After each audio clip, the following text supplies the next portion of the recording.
Hey, what's up everyone? Welcome back to the channel. My name is Travis. Today we're going to be doing some general maintenance here on the sump in the fish room. And yeah, so it's been a while. I've yet to clean the sump since I started the system, which has been about what, maybe 2.5 years since I even started the whole cycling or setup process. I don't know. We got to look back on the other videos and see when I started setting it up. But either way, I have yet to clean it. And yeah, there's like sponges and feather dusters all over, and the inside's got like fish poop, and you know, it's just dirty. It needs to be taken care of. So we're going to take care of the I guess the inside panels to make it look a little bit better. I'm not sure about this chamber if I can reach it, but we'll try with the scraper. And yes, there's salt creep and dust and everything that we're going to take care of, but the main thing that I got to fix is the skimmer cup. Now this is the Niles Quantum 300, and I will admit I have yet to clean the pumps of the skimmer, the inner chamber, or anything. The only thing I've had to take care of consistently, I would say every maybe 3 months, is this cup, because the drain port is just not big enough. So the fluid gets clogged in there, and you know, I go over to the collection bin, which is a 5-gallon bucket, and Frey's actually in with the phytoplankton right now. Hey, let's not, all right? So she'll probably be a part of this video. But anyway, I gotta get in here, clean out this fish turds and all that stuff, and just kind of make it work again. So I do plan on making the hole bigger at some point. I'm not sure if I'm gonna do it before the move or after, but at some point I definitely gotta make a bigger drain port, and I'll pass those recommendations on to Niles as well. There we go, the first thing to fall. Good job. And maybe that can be something they can improve in the future, because it definitely needs to be a bigger drain port, because apparently my fish have really big turds that clog everything up. So anyway, I already took care of cleaning the 2 return pumps, which is a DCS 12,000 and a DCS 18 or 15,000. Yes, I hear you. And I've already taken care of all of those. Please don't bite. Jeez. I'm trying to get some work done here. So I cleaned those, what, 3 months ago. Pretty easy stuff. And yeah, so I don't need to do those during this video. Chato's got to come out. Now you might be asking, why am I not going to sell it? Well, it's too thin. Right now it's just, I'm trying to get my nutrients back up. The Chato's too thin, and I wouldn't feel comfortable shipping it. So once it grows in, gets a little bit thicker, then we'll get rid of that. But I still got to pull out a bunch of it so it can keep growing. So we're going to take care of that. Of course, take care of the there she goes again. Take care of the drain container, or the collection container for the skimmer, clean that out, all that good stuff. And yeah, so when it comes to tools, we're going to be using some items that I've created here. You guys have been asking for demonstrations on how this stuff works, so we'll show you.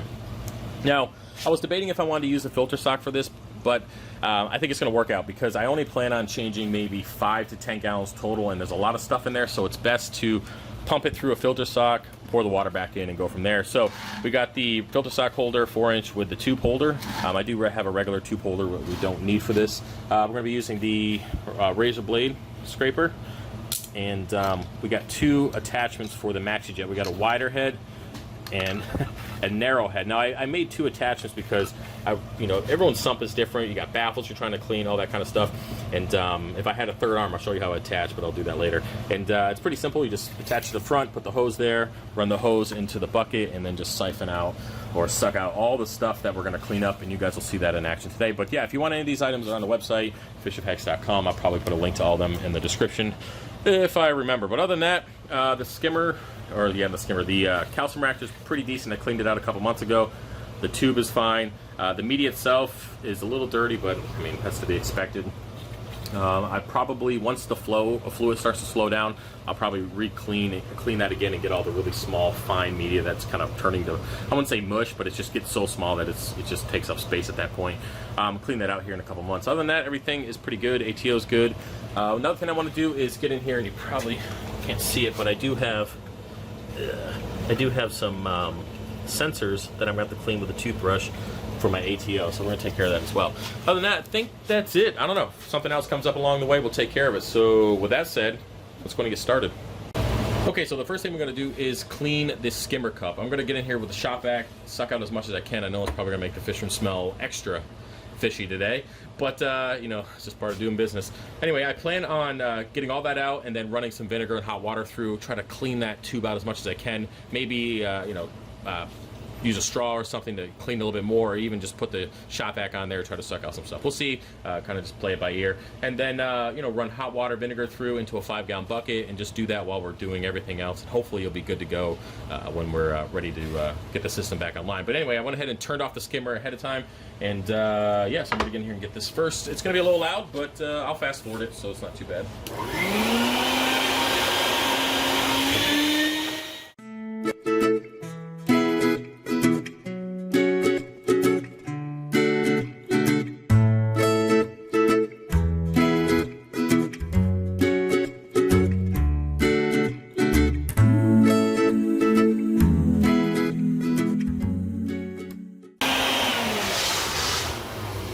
So I got the majority of the poop out. Some of you guys are probably saying there's a much cleaner way to do it. Yeah, I could take the cup off, disconnect it, bring it upstairs, rinse it out with a hose, yada, yada, yada. But yeah, I'm not doing that because I got other things to do today. So this will do for now. Again, we're going to rinse it, clean the inside a little bit more, and it will hold me over for another 3 months or so. Now, when it comes to this part here, I'm just going to go in with a shop vac, do the same thing, clean out what I can, and then I will take this out and, you know, get it with a hose, and then actually, no, maybe I'll just pass sucking it up. I will disconnect it, bring it out, get it with a hose, and we'll come back and get started. No reason to have any more fish poop smell. And then, believe me, what we already got going on down here, so I'll be right back. Okay, now that the top is cleaned and ready to go, it's time to move over to the collection container, which is a 5-gallon bucket. We're going to remove that and then put the orange one that's next to it in its place, and then we're going to start running some water through this. So let's go and get started with that. Okay, so when it comes to removing this, it's a pretty easy process. Just going to disconnect the main hose here, and then the sensor itself is connected to the apex, which actually, once this bucket gets full, it turns off the skimmer, and gives me an alarm. So go ahead and slide this out of the way real quick, just in case we start getting some drainage, and then just place this here. Usually I put a little bit of tape and put it in its place, which I will do here in a second. And then we're gonna start draining the hose out with some vinegar and some hot water, and hopefully get all this extra poop and stuff that's clogging it up currently into this bucket. And then we're gonna drain out the main one and replace it once we're done with that whole process. So we'll just go ahead and get this out of here. So yeah, what happens is the liquid gets up into the sensor, and then it triggers it to turn off. And you can see we're pretty close. So I'm going to toss this right here. Thank you. And whew, that is right. I'm so glad there's a carbon filter on that. Man, that's right. Let me go ahead and dump this out. We'll be right back.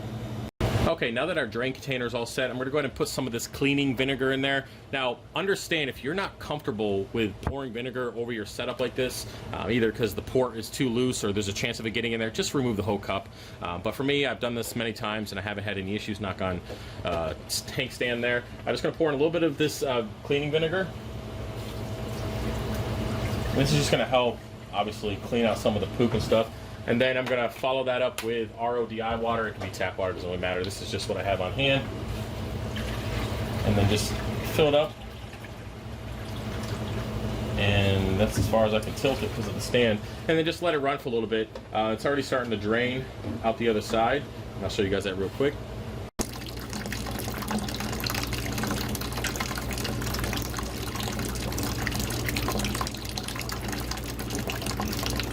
Alright, now it's time to move on to the inside of the sump here with all the feather dusters and sponges. I mean, there's bazillions of them. And we're going to use the razor blade algae scraper, glass cleaner, whatever it is, and just get in here and clean it up. I am going to fast forward the process because it's, you know, just tedious work, and hopefully you guys enjoy this. Let's get started.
mention with this scraper is that you have to face it the other way around instead of using it normally like this with the flat part, just because the angle is a little too much for acrylic. It's good for glass, but for acrylic it seems to kind of pause. If you turn it around this way, you get a pretty decent angle with the top stopping you here. You can see it's kind of worn out a little bit, but it works out pretty good that way.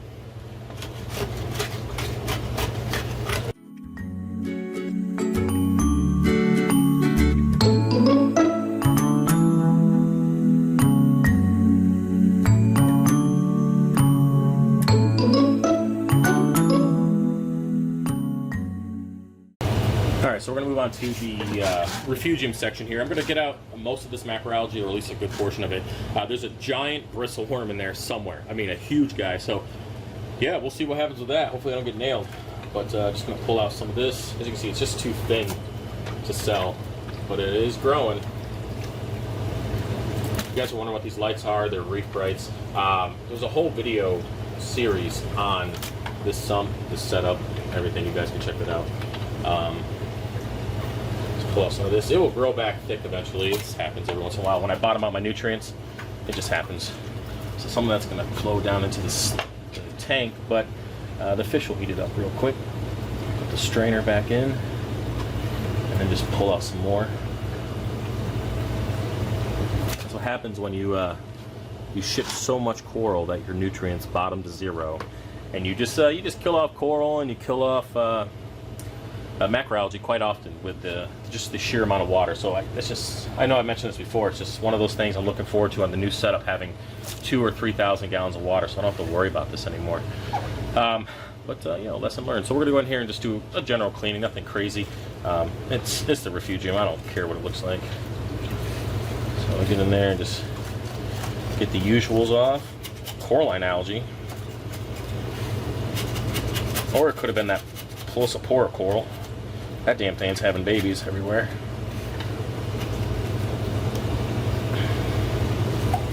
Oops. There we go. Yeah, that's not coralline. That's that coral for sure. Coral growing in the sump. Now, of course, I could remove the lights and go all about it. Don't disturb the sand because of the denitrifying bacteria pockets. That would be bad, so leave that alone. That's pretty good. Nothing too crazy. I'll come through with a paper towel, of course, once we're done. But yeah, so I got a good chunk of that macroalgae out. The refugium seems to be decent, and you can just see all the stuff on the bottom where I scraped it. Already looks good, but we're gonna get in the sides here, do a little bit there. I don't know how much of that I'm gonna put on video because it's just gonna take, I don't know, 45 minutes or something. It's gonna take a long time to get all those sides. So I'm gonna get in there and start working on that. But before I do, let's go ahead and move over to this chamber, and let's try to get this guy clean. Move the filter sock cover, pull one of these filter socks out, and it probably wouldn't hurt to get in here and clean this too. So there we go.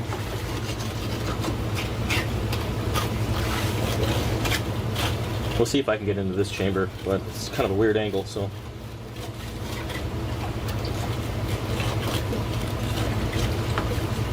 Well, that was easy.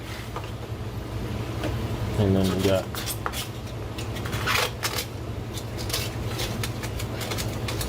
those are one of those things I'm just gonna have to get in there and clean out after. So let's try this one. We got the down pipe here, which is gonna make it a little difficult, and we'll see.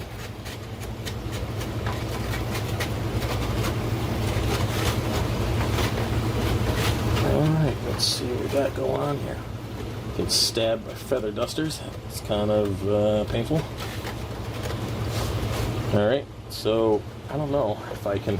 I guess I'm gonna have to really. I know I said I was gonna build a longer version of what these for bigger tanks, and I'm gonna have to do that if I want to get to the bottom of this.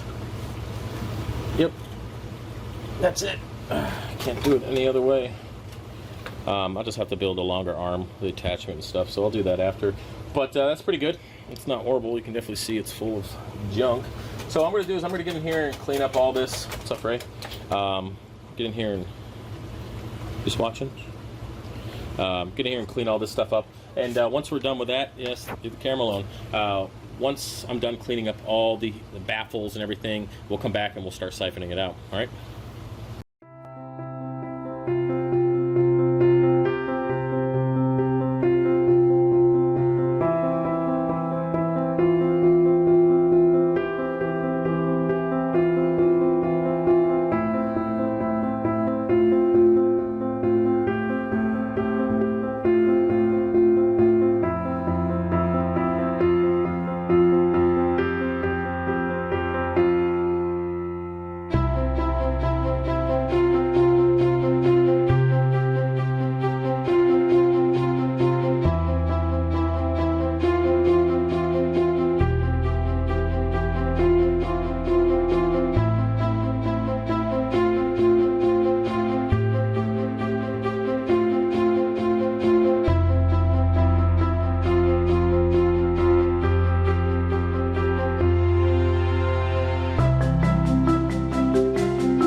Alright, so as you can see, the sump looks a heck of a lot better than it did. Of course, there's still some spots that I'm missing down here. As I mentioned, I'm going to get a little bit longer handle for my blade.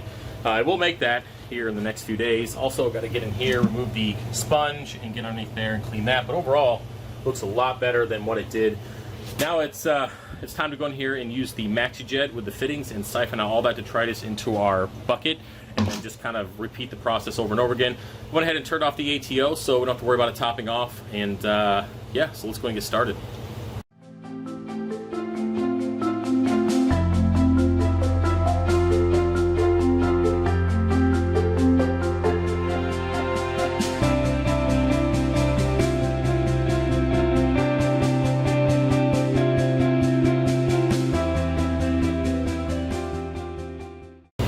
Now that we're done with the main chamber where the skimmer's at, we're going to move over to the return section. Now, before I get in there with the Maxi Jet to get all the smaller stuff, I'm going to first use a net to get all the skeletons from the feather dusters, just because it just clogs up the Maxi Jet. Now, you could use a bigger pump. If you have like an old DC 12,000 or something, you could always use that, attach a hose to it, and then hose to the other end and siphon out that way for bigger stuff. But for me, this is fine. It just takes an extra second to come in here and get all these extra skeletons out. So let me do that. And then we'll get started.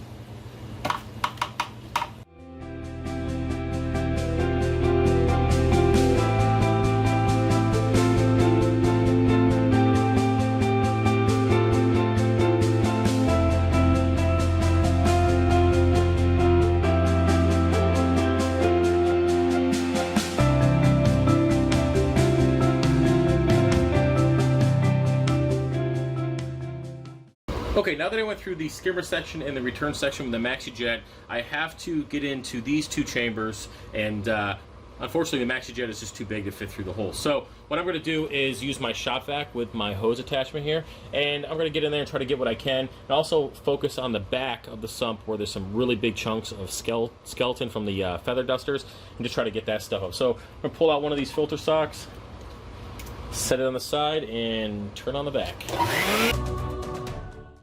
Alright, well, I'm back after about 15 minutes with the shop vac, and as you can see, I did get that front part of the acrylic there with it. I got a pretty good chunk of stuff. There's still quite a bit left, and honestly, this process could take multiple days if you wanted to get every little thing. Of course, I could. I just can't put that kind of time into it right now. But either way, you guys saw the process. It's relatively easy, and it worked out pretty good. Now, I already went ahead and reconnected the collection bin for the skimmer. The top is cleaned, good to go. It's draining, no problems now. That vinegar with about 2 gallons of RO water, flushed it out, no problems. Now the only thing left to do is just kind of generally cleaning with a towel and just making it look pretty good. So we're going to do that now. If I can find a towel, here we go. Paper towel is preferred, but this is what I got right now. And yeah, you're just going to get in here and make it look pretty. Now you can use a vinegar water spray. Usually I do 20% or 10% vinegar, and then the rest of it with RO water or tap water. And you just want to get in there and you can spray it if you want, but this stuff it's just salt creep and fish poop and stuff like that. It's not going to hurt anything. So let's get over here. And again, this process could also take multiple hours if you want to get into every nook and cranny and, you know, make it look decent. Yeah, recording and doing this is not the easiest thing I've done all day, but yeah, so you guys get the general idea. Come out here and clean the outside. But yeah, it looks pretty good. Not as good as new. Unfortunately, no matter what you do, it's never going to be as good as new, but still not that bad. So yeah, that's about as good as it's going to get right now. Hopefully you guys enjoyed the process, and yeah, if you want any of the products and stuff that I've shown you during the video, again, that stuff will be in the description, and I appreciate the support. So that's it for now. I'll see you guys later with another video. Right? Peace.